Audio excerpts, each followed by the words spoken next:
था। मैंने कहा बाबा जी मस्जिद बंद करने का टाइम हो गया। कहने लगे मौलवी साहब आप मेरे पे एतबार करो, चाबी ले जाओ, ताला मुझे दे दो, मैं खुद बत्तियां बंद पंखे बंद करके मैं मस्जिद बंद कर दूंगा, दरवाजा बंद कर दूंगा।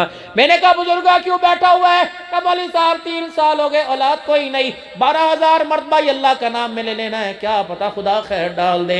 25 साल के बाद वही बाबा उसी जगह बैठा मुझे रोता नजर आया, आंसुओं के साथ अपने चेहरे दाढ़ी को गीला करता नजर आया। मैंने कहा बाबा 25 साल पहले बैठा था औलाद के लिए, अब तो गबरू जवान हो गए, अल्लाह अकबर, अब क्यों बैठा हुआ? कमौली साहब अपने नसीबे पे रो रहा हूँ, अल्लाह अकबर, जिस औलाद को रो रो के मांगा था आज दुआ करता हूँ अल्लाह उस औलाद को उठा ले या बाप को उठा ले।